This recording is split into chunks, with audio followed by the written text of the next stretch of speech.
Très heureuse de vous retrouver, mesdames, messieurs, juste derrière le volet politique des projets de société des duos retenus pour la présidentielle de 2021 au Bénin. Aujourd'hui, nous vous présentons les propositions en matière d'économie faites par les candidats en lice. Eh bien, alors que le duo Kowe-Agossa opte pour une économie de grande performance avec à la clé l'amélioration de tout ce qui a été fait, Alassane Soumanou Djemba et Paul Ronkwe font le choix d'une économie plus ou moins fermée en misant essentiellement sur la force locale et sur les atouts du Bénin. Le duo Talon Talata, quant à lui, à partir des acquis de ces 5 dernières années, se projette et entend adopter une politique volontariste d'accompagnement des investisseurs. Suivez plutôt.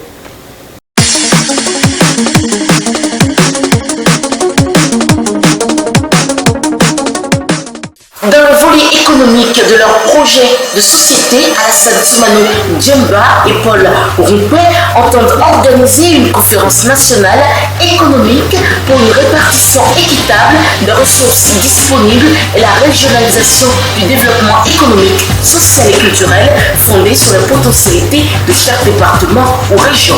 Le duo du consensus souhaite diversifier l'économie béninoise par la promotion de nouvelles filières porteuses pour les exportations, dynamiser le secteur privé par l'amélioration du climat des affaires, promouvoir l'intégration et l'économie régionale, libérer l'économie dans tous ces domaines, réorganiser l'importation et l'exportation et en matière d'industrie, les leaders du parti FCDE ambitionnent faire la promotion de la transformation des matières premières et améliorer l'assiette fiscale.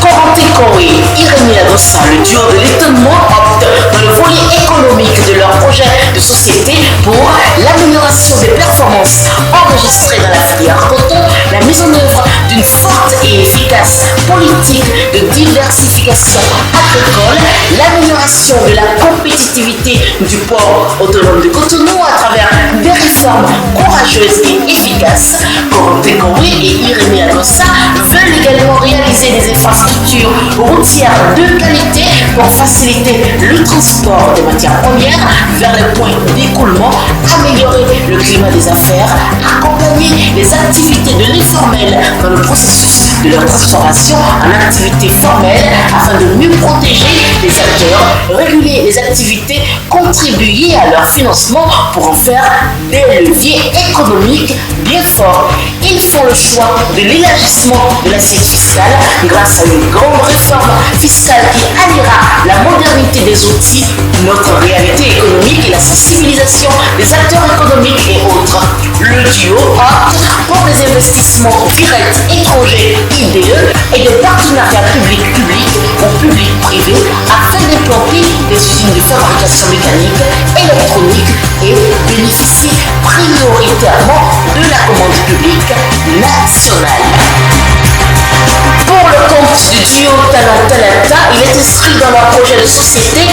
qu'au titre du mandat 2021-2026, le gouvernement s'emploiera à maintenir les progrès réalisés et à engager d'autres réformes en vue d'assurer une amélioration continue de l'environnement des affaires au Bénin. Des actions de communication et de sensibilisation seront organisées de manière systématique pour assurer, a promis le duo, une large diffusion des innovations et facilités apportées par les réformes. Les principales mesures d'ordre général prévues portent essentiellement sur l'amélioration de la qualité de gestion des processus de délivrance du permis de construire et des titres de propriété, la mise en œuvre de mesures visant à assurer davantage de compétitivité au port autonome de Cotonou, le suivi de l'application effective des dispositions de la loi de modernisation de la justice pour assurer la qualité et la célérité dans les décisions de justice en matière commerciale. Le duo du président candidat à sa propre succession mise également sur la prise d'action visant à faire corriger au niveau de la législation communautaire les dispositions présentant des insuffisances par rapport aux meilleures pratiques internationales en matière de promotion du climat et des affaires. Patrice Talon et Mariam Tchabi Talata veulent poursuivre l'usage d'outils digitaux pour optimiser les processus de délivrance de services publics aux opérateurs économiques. En dehors de ces mesures le gouvernement adoptera une politique volontariste d'accompagnement des investisseurs dans les différents secteurs de l'économie nationale. Divers instruments seront utilisés comme le duo du développement à travers l'institution d'appui au secteur privé avec la possibilité de mise en place par l'État de fonds d'investissement pour répondre à des besoins spécifiques. Dans le secteur agricole, les investisseurs auront la possibilité de saisir les opportunités